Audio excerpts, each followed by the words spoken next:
जय जय रघुवीर समर्थ. नमस्कार मित्रांनो, सर्वप्रथम तुम्ही जो आपल्या नवीन प्रवासाला भरभरून प्रतिसाद देत आहात त्यासाठी तुमचे सर्वांचे खूप खूप आभार आणि असंच शेवटपर्यंत प्रेम राहू द्या. मित्रांनो, तुम्हाला एक गोष्ट मी सांगेल की आपला जो व्हिडिओ आहे हा दर गुरुवारी आणि दर सोमवारी सकाळी ठीक 7 वाजता येणार आहे. त्यामुळे कोणताही व्हिडिओ मिस करू नका. व्हिडिओ शेवटपर्यंत नक्की बघा आणि काय आपल्या आयुष्यात चेंजेस होतील किंवा आपण काय चेंजेस करायला पाहिजे हे या व्हिडिओमधून समजणारच आहे. त्यामुळे व्हिडिओ अजिबात मिस करू नका. मित्रांनो, आज आपल्याकडे सगळं काही आहे. सुख सोयी आहेत, गॅजेट्स आहेत, माहितीचा डोंगर आहे, पण तरीही मनाला शांतता का नाही आहे? आपण नक्की कुठे चुकतोय? आपल्या मनातल्या शंका, कामात येणारा आळस आणि जगातला गोंधळ दूर करणारी एक मास्टर की आजपासून 400 वर्षापूर्वीच समर्थ रामदास स्वामींनी लिहून ठेवली आहे. आजच्या या विशेष व्हिडिओमध्ये आपण दासबोध हा या महान ग्रंथाच्या पहिल्या समासाचा असा अर्थ पाहणार आहोत जो तुम्ही याआधी कधीही ऐकला नसेल. हा व्हिडिओ फक्त अध्यात्म नाही तर तुमच्या जगण्याची पद्धत बदलणारा एक अनुभव असणार आहे. त्यामुळे शेवटपर्यंत सोबत राहा, कारण प्रत्येक ओवीत तुमच्या एका प्रश्नाचं उत्तर दडलेलं आहे. व्हिडिओ कसा वाटला ते सुद्धा तुम्ही कमेंटमध्ये नक्की सांगा. चला तर मग अध्यायाला सुरुवात करूया. दासबोध दशक 1 समास 1 ग्रंथारंभ लक्षण सविस्तर भाष्य. श्रोते पुसती कोण ग्रंथ, काय बोलिले जी येथ, श्रवण केली याने प्राप्त काय आहे. बघा मित्रांनो, समर्थ रामदास स्वामी या पहिल्या ओवीत एका जिज्ञासू श्रोत्याच्या मनातील प्रश्नांना वाचा फोडतात. जेव्हा एखादा नवीन प्रवास सुरू होतो तेव्हा मनात कुतूहल असतं. इथे विचारलं गेलंय की हा जो दासबोध ग्रंथ आहे या ग्रंथाची ओळख काय आहे, याचं स्वरूप काय आहे आणि सर्वात महत्त्वाचं म्हणजे माझ्या आयुष्याचा अमूल्य वेळ देऊन मी हा ग्रंथ ऐकला तर मला काय फळ मिळणार आहे. आणि हे प्रत्येकाला म्हणजे तुम्हाला सुद्धा प्रश्न पडले असतील की हा जो काही दासबोध ग्रंथ आहे हा मी का वाचावा, काय आहे याच्यामध्ये की तो मी वाचल्यामुळे माझ्या आयुष्यामध्ये खूप काही चेंजेस होऊ शकतात, मला काय फळ मिळेल, काय अध्यात्म मिळेल या ग्रंथाच्या ऐकल्याने किंवा वाचल्याने, श्रवण केल्याने. तर हा प्रश्न केवळ आध्यात्मिक नाही तर तो व्यावहारिक सुद्धा आहे, कारण फळ मिळाल्याशिवाय माणूस कोणत्याही कामात प्रवृत्त होत नाही. आणि हळूहळू आपण हे बघणार आहोत की का हा ग्रंथ वाचायचा आहे, का हा श्रवण करायचा आहे, हे पुढे ओवींमध्ये समजणारच आहे. पुढची ओवी घेऊया. ग्रंथानाम दासबोध, गुरु शिष्यांचा संवाद, येथे बोलिला विशद भक्ती मार्ग. मित्रांनो, या प्रश्नाचं उत्तर देताना समर्थ म्हणतात या ग्रंथाचं नाव दासबोध असं आहे. दास म्हणजे भक्त आणि बोध म्हणजे ज्ञान. हा ग्रंथ म्हणजे केवळ एका व्यक्तीचं प्रवचन नसून तो गुरु आणि शिष्यामध्ये झालेला एक जिवंत संवाद आहे. संवादामुळे विषयाची स्पष्टता येते.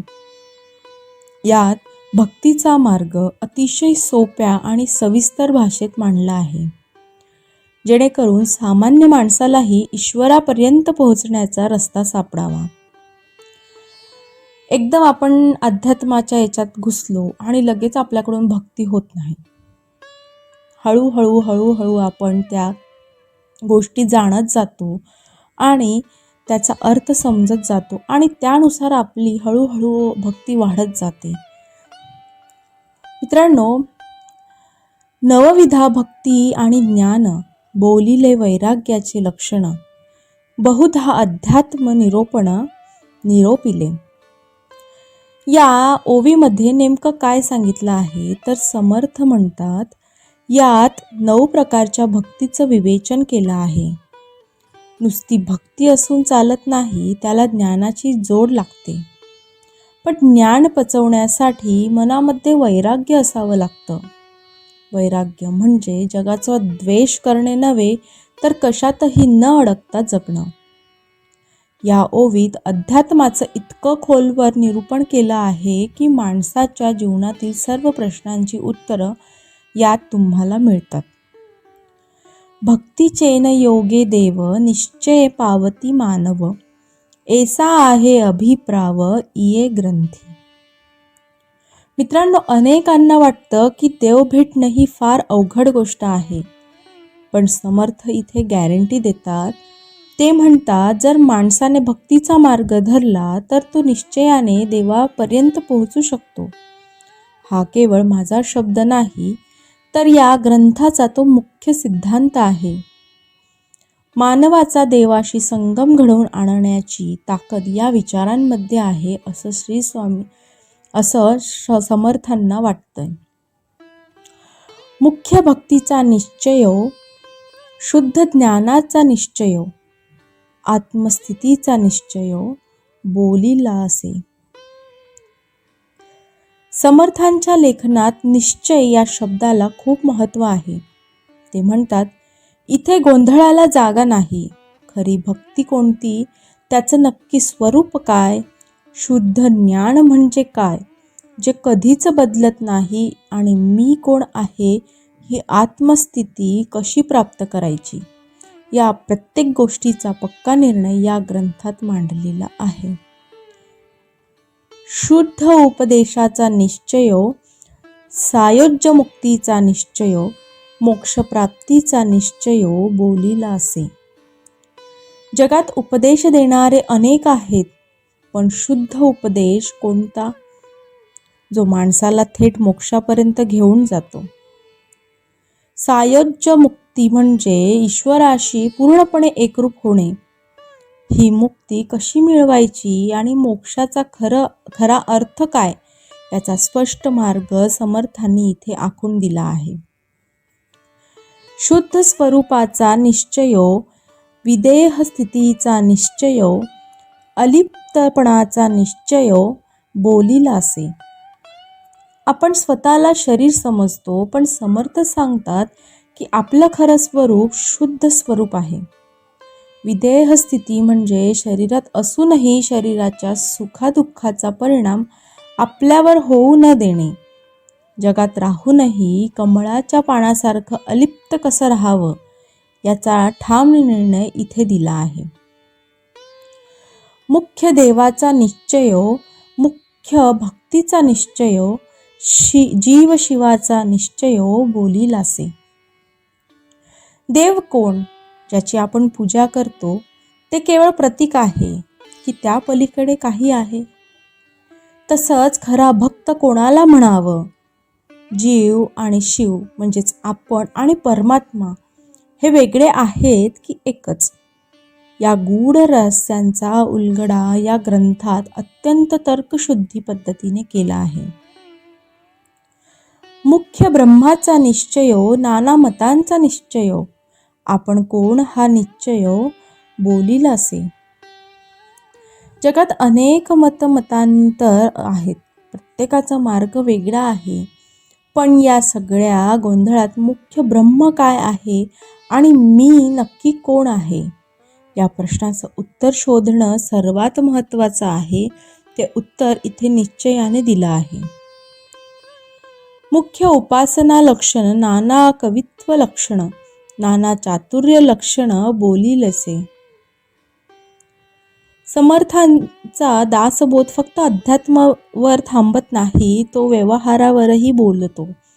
देवाची उपासना कशी असावी, उत्तम कविता कशी असावी, आणि सर्वात महत्त्वाचं म्हणजे चातुर्य, माणसाने व्यवहारात कसं हुशार असावं, कसं बोलावं आणि कसं वागावं, हे जे काही चातुर्य आहे याचंही लक्षण यात सांगितलं आहे. मायब्धवाचे लक्षण पंचभूतांचे लक्षण करता कोण हे लक्षण बोलिले असे. ही सृष्टी कशी निर्माण झाली? मित्रांनो, पृथ्वी, आप, तेज, वायू आणि आकाश या 5 तत्वाचं महत्त्व काय, या सगळ्याचा करता नक्की कोण आहे, या विज्ञानाचा आणि तत्वज्ञानाचा संगम या ओवीत पाहायला मिळतो. नाना किंत निवारिले, नाना संशयो छेदिले, नाना आशंका फेडिले, नाना प्रश्न. माणसाच्या मनात अनेक शंका असतात. हे असं का, ते तसं का? समर्थ म्हणतात, या ग्रंथाचा अभ्यास केला की तुमच्या मनातले सर्व संशय मुळापासून कापले जातील. तुमच्या प्रत्येक शंकेचं आणि प्रश्नाचं समाधान इथे होईल. ऐसे बहुधा निरोपिले, ग्रंथगर्भी जे बोलिले, ते अवघेची अनुवादले, न वचे कियदा. या ग्रंथाच्या पोटात म्हणजेच गर्भात इतकं काही साठवलं आहे की ते एका झटक्यात सांगणं किंवा त्याचं वर्णन करणं कुणालाही शक्य नाही. हे जे काही ज्ञान आहे ते खूप अफाट आहे. तथापि अवघा दासबोध दशक फोडून केला विशद. जे जे दशकींचा अनुवाद ते ते दशकी बोलिला. तरीही हा अफाट विषय समजायला सोपा जावा म्हणून मी तर त्याचे 20 दशक म्हणजेच भाग केले आहेत. प्रत्येक भागात एक विशिष्ट विषय घेऊन तो अतिशय स्पष्ट करून सांगितले आहे, जेणेकरून वाचणाऱ्याचा गोंधळ होऊ नये. नाना ग्रंथांची समती, उपनिषदे, वेदांत श्रुती आणि मुख्य आत्मप्रचिती शास्त्रे सहित. समर्थ इथे एक गोष्टी सांगतात. हा ग्रंथ म्हणजे केवळ माझे वैयक्तिक विचार नाहीत. यात वेद, उपनिषद आणि सर्व शास्त्रांचा आधार आहे. पण त्याहूनही वरती म्हणजे यात आत्मप्रचिती आहे. म्हणजे जे मी अनुभवलं आहे तेच मी लिहितो आहे. पुढे ते म्हणतात, नाना समती अन्वये, म्हणोनी मिथ्या म्हणती नये, तथापि हे अनुभवासी ये प्रत्यक्ष आता. मित्रांनो बघा, इतक्या पुराव्यांच्या आधारावर हा ग्रंथ उभा आहे, त्यामुळे कुणीही याला खोटं ठरवू शकत नाही. आणि सर्वात मोठी गोष्ट म्हणजे तुम्ही जर हे आचरणात आणलं तर तुम्हाला आत्ताच्या आत्ता याचा अनुभव येईल. हे केवळ पुस्तकी ज्ञान नाही तर ते प्रात्यक्षिक आहे. ज्या काही गोष्टी सांगितलेल्या आहेत त्या सर्व काही पुराव्यांच्या आधारावर त्यांनी या ग्रंथामध्ये लिहिल्या आहेत. त्यामुळे या ग्रंथाला कोणीही खोटंच ठरवू शकलेलं नाही. पुढे ते म्हणतात, मत्सरे यासी मिथ्या म्हणती, तरी अवघेची ग्रंथ उच्छेदती, नाना ग्रंथांच्या समती भगवत्वाक्वे. जर कुणी रागापोटी किंवा मत्सरापोटी याला चुकीचं म्हणत असेल तर तो केवळ या ग्रंथाला नाही तर जगातल्या सर्व पवित्र ग्रंथांना नाकारत आहे. कारण यातील जे काही विचार आहेत हे भगवंताच्या विचारांशी जुळणारे आहेत. भगवंताला जे म्हणायचं आहे तेच आपल्याला या ग्रंथातून ऐकायला मिळणार आहे. कोणाला काही द्वेष असेल किंवा राग असेल की यामध्ये चुकीचं आहे, हे योग्य नाही आहे, तर तो केवळ या ग्रंथाला नाही तर या जगातल्या सर्व पवित्र ग्रंथांना नाकारत आहे. त्यामुळे पुढे ते म्हणतात, शिवगीता, रामगीता, गुरुगीता, गर्भगीता, उत्तरगीता, अवधूत गीता, वेद आणि वेदांत. म्हणजे काय तर समर्थांनी अनेक प्राचीन ग्रंथांची नावं घेतली आहेत हे सांगण्यासाठी की दासबोधाचा पाया किती मजबूत आहे. भगवद्गीता, ब्रह्मगीता, हंसगीता, पांडवगीता, गणेशगीता, येमगीता, उपनिषदे, भागवत, हे सर्व जे ग्रंथ आहेत हे सर्व ग्रंथ ज्या सत्याचा शोध घेतात तेच सत्य दासबोधात सोप्या भाषेत मांडलं आहे. सगळ्याच ग्रंथांमध्ये थोडंफार का होईना साम्य आहेच. त्यांना सांगायचं जे आहे, जे लोकांपर्यंत पोचवायचं आहे, ते अत्यंत सोप्या भाषेमध्ये या दासबोध या ग्रंथामध्ये त्यांनी मांडलं आहे. इत्यादिक नाना ग्रंथ समतीस बोलिले येथ, भगवद्वाक्ये यथार्थ निश्चयसी. थोडक्यात काय तर भगवंताने जे सत्य सांगितलं आहे त्याचाच सारांश इथे तुम्हाला निश्चयपूर्वक पाहायला मिळेल. भगवत्वचनी अविश्वासे ऐसा कोण पतित असे, भगवत्वाक्या विरहित नसे बोलणे येथीचे. बघा, देवाच्या शब्दावर ज्याचा विश्वास नाही असा माणूस अधम आहे. समर्थ म्हणतात, माझं बोलणं हे देवाच्या शब्दापेक्षा वेगळं नाही. मी जे काही म्हणत आहे ते देवाला जे वाटते आहे तेच मी माझ्या शब्दामध्ये मांडत आहे. तर ज्यांना कोणाला देवावरती विश्वास नाही असा माणूस अधम आहे, असं समर्थांचं म्हणणं आहे. पूर्ण ग्रंथ पाहिल्याविण उगाच ठेवी जो दूषण, तो दुरात्मा दुराभिमान मत्सरे करी. बघा, काही लोक पूर्ण वाचत नाही आणि आधीच मत बनवतात. जो पूर्ण ग्रंथ न समजून घेताच नावं ठेवतो तो अहंकारी आणि मत्सरी असतो. अशा लोकांकडे लक्ष न देता जिज्ञासूने पुढे जावं.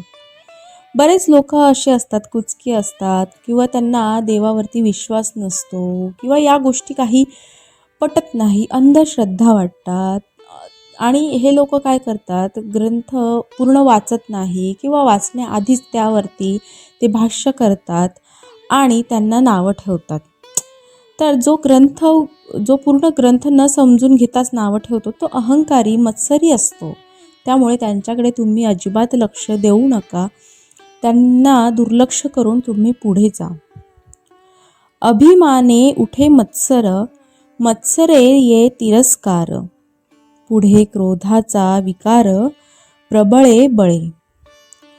माणसाच्या विनाशाची साखळी इथे सांगितली आहे. गर्व झाला की मत्सर येतो, मत्सरातून तिरस्कार जन्मतो आणि तिरस्कारातून भयानक राग क्रोध निर्माण होतो, जो माणसाला संपवून टाकतो. आपण बरेच जण असे बघितलेले आहेत की खूप ते यशाच्या जवळ पोहोचतात, पण त्यांना कुठेतरी त्यांच्या वागणुकीमध्ये त्यांना आपल्याला अहंकार जाणवतो, किंवा त्यांना मत्सर वाटते, त्यांना त्यांच्या खालच्या लोकांचा तिरस्कार वाटतो. तर या अशा माणसाच्या विनाशाची साखळी इथे सांगितली आहे. त्यांना जो प्रकारचा गर्व येतो त्याच्यातून भयानक त्यांना राग निर्माण होतो, जो माणसाला संपवून टाकतो आणि ते रागाच्या भरात काहीही करू शकतात. ऐसा अंतरी नासला काम क्रोधे खवळला, अहंभावे पालटला प्रत्यक्ष दिसे.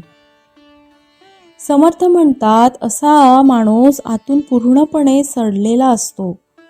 तो काम, तो क्रोध आणि अहंकार यांच्या आहारी गेल्यामुळे त्याचं संपूर्ण व्यक्तिमत्वच बदलून जातं.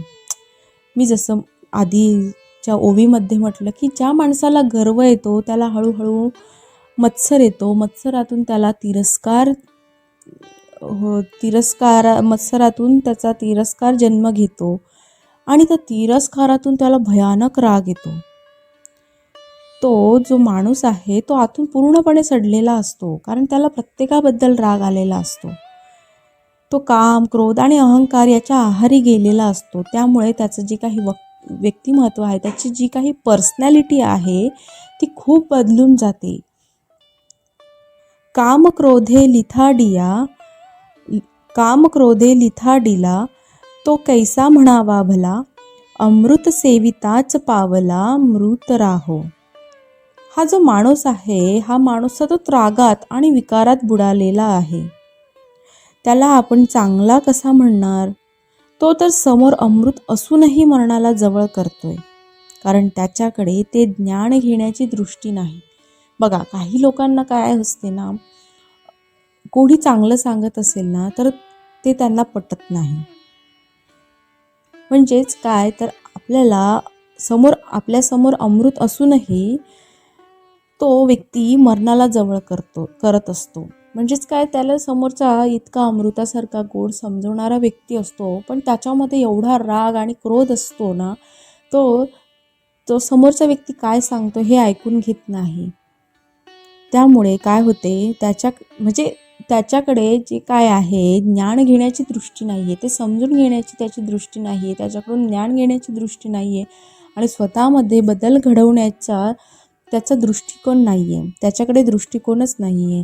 त्यामुळे त्याचं जे काही संपूर्ण व्यक्तिमत्व आहे, पर्सनॅलिटी आहे, ही खूप बदलून जाते. आता असो हे बोलणे, अधिकारासारिखे घेणे, परंतु अभिमान त्यागणे हे उत्तमोत्तम. समर्थ म्हणतात, ज्याची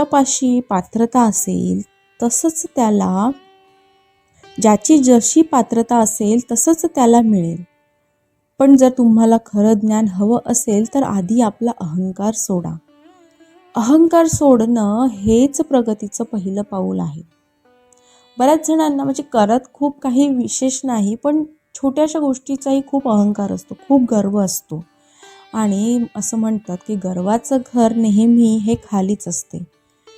त्यामुळे अहंकार सोडणं हे सगळ्यात पहिलं पाऊल आहे प्रगतीचं.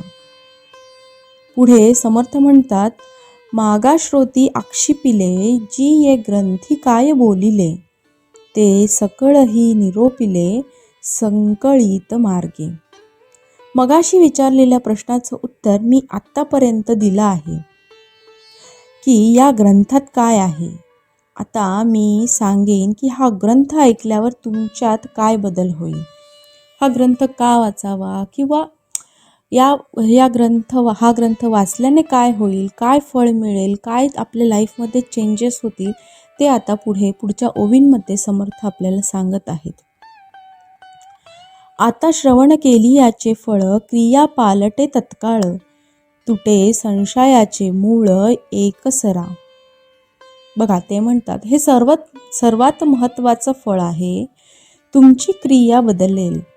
नुसतं ऐकून चालत नाही, तर माणसाची जी काही वागणूक आहे ती बदलते. मनातले सगळे संशय मुळापासून उपटून फेकले जातात. पुढे ते म्हणतात, मार्ग सापडे सुगम, न लगे साधन दुर्गम, सायोज्य मुक्तीचे वर्म ठाई पडे. बघा, जगण्याचा जो सोपा मार्ग सापडेल, तुम्हाला कोणत्याही अवघड डोंगरा एवढ्या साधना करण्याची गरज नाही. मुक्तीचं खरं गुपित तुम्हाला तुमच्या घरात, तुमच्या कामात राहूनच जमेल आणि ते समजेल. हा एवढा सोपा मार्ग आहे, तो तुम्हाला नक्कीच सापडणार आहे. त्यासाठी तुम्हाला काही करण्याची गरज नाही आहे.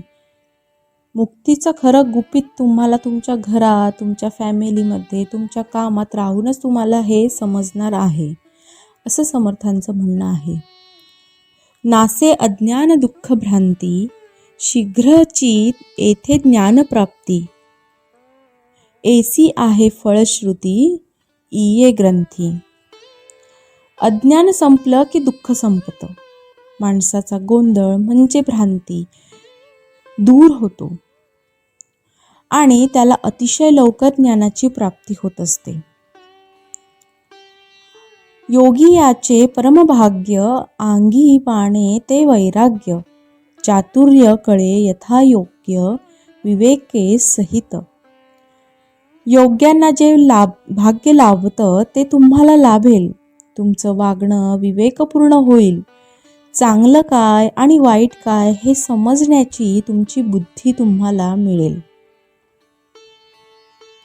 भ्रांत अवगुणी अवलक्षण, तेची होती सुलक्षण, धूर्त तार्किक विचक्षण, समयो जाणती.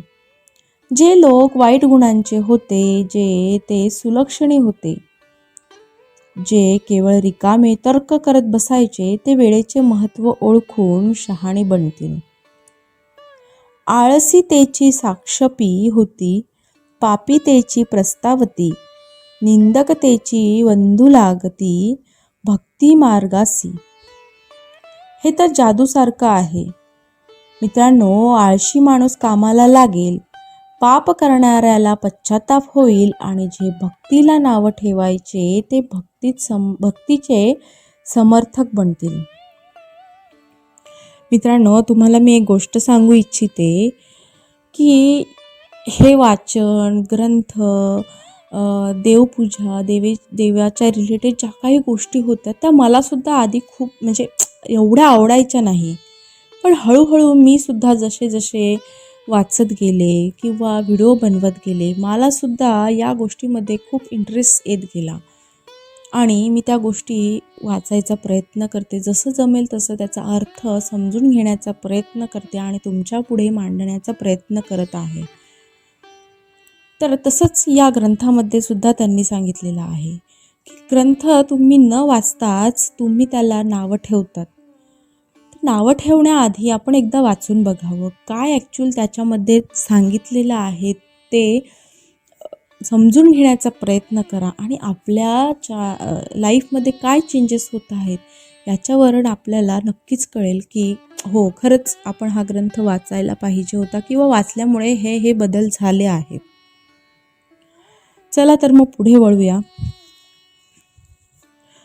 बद्धची होती मुमुक्ष, मूर्ख होती अतिदक्ष, अभक्तची पावती मोक्ष, भक्ती मार्गे.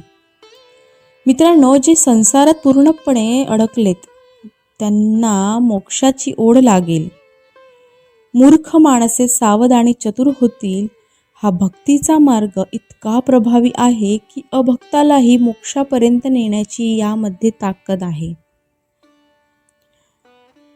नाना दोष ते नासती, पतिततेची पावन होती, प्राणी पावे उत्तम गती, श्रवण मात्रे. आयुष्यातील सर्व दोष नष्ट होतील, पापी माणसे शुद्ध होतील. केवळ एकाग्रतेने हे शब्द ऐकले तरी माणसाचे आयुष्य एका उत्तम वळणावर येईल. असं समर्थांचं म्हणणं आहे की आयुष्यातील सर्व दोष नष्ट होतील. कशाने? तर हा ग्रंथ श्रवण केल्याने. पापी माणसे सुद्धा शुद्ध होतील. केवळ एकाग्रतेने हे शब्द ऐकले तरी माणसाचं आयुष्य एका उत्तम वळणावर येईल असं त्यांचं म्हणणं आहे. नाना धोके देहबुद्धीचे, नाना किंत संदेहाचे, नाना उद्वेग संसाराचे, नासती श्रवणे. मी म्हणजे फक्त हे शरीर, हा जो मोठा धोका आहे तो दूर होईल. संसारातले सर्व ताणतणाव आणि उद्वेग या विचारांच्या श्रवणाने शांत होतील. ऐसी याची फळश्रुती, श्रवणे चुके अधोगती, मनास होय विश्रांती समाधान. बघा, माणसाची घसरण थांबते, त्याला एक वेगळ्या प्रकारची शांती मिळते. मनाला मिळणारं विश्रांती आणि समाधान हे या ग्रंथाचं सर्वात मोठं यश आहे. जयाचा भावार्थ जैसा, तयास लाभ तैसा, मत्सर धरी जो पुसा, तयास तेची प्राप्त. या शेवटच्या ओवीमध्ये समर्थ म्हणतात की पण शेवटी समर्थ एक अट घालतात. जशी तुमची भावना असेल तसाच तुम्हाला लाभ होईल. जर तुम्ही श्रद्धेने ऐकलं तर कल्याण होईल आणि जर मत्सरानं पाहिलं तर तसेच परिणाम होतील. हा जो संपूर्ण काही ग्रंथ आहे किंवा पहिला दशक आहे, समास पहिला आहे, यामध्ये ज्या ओवी आहेत त्यामध्ये त्यांनी सविस्तरपणे सांगितलं आहे की श्रवण केल्याने काय होईल आणि हा जो ग्रंथ आहे तो वाचल्याने काय होईल आणि कशासाठी हा ग्रंथ त्यांनी तयार केलेला आहे. तर हा जो काही ग्रंथ आहे तो आपण किती श्रद्धेने ऐकतो आणि किती मत्सराने ऐकतो यावरती सुद्धा अवलंबून आहे. जर तुम्ही श्रद्धेने ऐकलं तर तुमचं नक्कीच कल्याण होणार आहे. त्यांनी ज्या काही यामध्ये गोष्टी सांगितलेल्या आहेत त्या आपण आपल्या स्वतःमध्ये किती परिवर्तन करून घेतो आहे त्यावर सुद्धा अवलंबून आहे.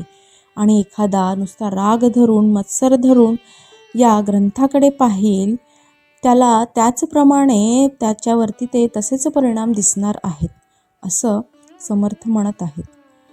इति श्री दासबोधे गुरुशिष्य संवादे ग्रंथारंभ लक्षणाम समास पहिला. अशा प्रकारे दासबोधाचा हा पहिला अध्याय माणसाला जीवन जगण्याची आणि स्वतःला ओळखण्याची एक नवीन दृष्टी देऊन जातो. मित्रांनो, हा अध्याय पहिला हा इथेच समाप्त होत आहे. बघा, मी थोडक्यात तुम्हाला पूर्ण अध्यायाचा सारांश सांगते.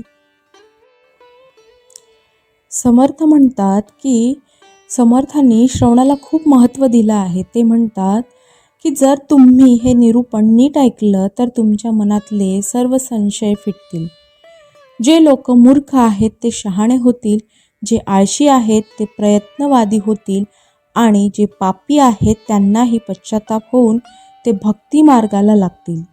या ग्रंथाच्या श्रवणाने केवळ मानसिक शांतीच मिळत नाही तर जीवनाकडे बघण्याचा एक सकारात्मक आणि विवेकी दृष्टिकोन प्राप्त होतो. आणि शेवटी समर्थ सांगतात की ज्याचा जसाच भाव असेल त्याला तसाच अनुभव येईल. हा ग्रंथ केवळ वाचण्यासाठी नसून तो आचरणात आणण्यासाठी आहे. संसारातील दुःख आणि उद्वेग कमी करून मनाला विश्रांती मिळवून देण्याचे सामर्थ्य या दासबोध ग्रंथात आहे. मित्रांनो, हा होता दासबोधाच्या पहिल्या समासाचा सविस्तर अर्थ. समर्थांनी पहिल्याच समासात हे स्पष्ट केलंय की हा ग्रंथ वाचून तुम्ही फक्त भक्त नाही तर एक चतुर आणि कार्यक्षम माणूस बनणार आहात. पुढच्या भागात आपण दुसऱ्या समासाकडे वळणार आहोत. तुम्हाला हा सविस्तर अर्थ कसा वाटला? तुमच्या आयुष्यातील कोणता प्रश्न या ओव्यांमुळे सुटला आहे हे मला कमेंटमध्ये नक्की सांगा. जर तुम्हाला हा व्हिडिओ मनाला भिडला असेल तर आपल्या मराठी बांधवांपर्यंत तो शेअर करा आणि चॅनलला सबस्क्राईब करायला विसरू नका. सर्वांना एक विनंती आहे, हा माझा या टाईपचा हा पहिलाच व्हिडिओ आहे. काही चुकलं असेल तर नक्कीच मला माफ करा. पुढे मी यापेक्षा सुंदर सुंदर व्हिडिओ बनवेल. प्रत्येक ओवीचा सविस्तर अर्थ मांडण्याचा प्रयत्न करेल. थोडं समजून घ्या. रामदास स्वामींच्या चरणी नतमस्तक होऊन आज इथेच थांबूया. जय जय रघुवीर समर्थ. धन्यवाद.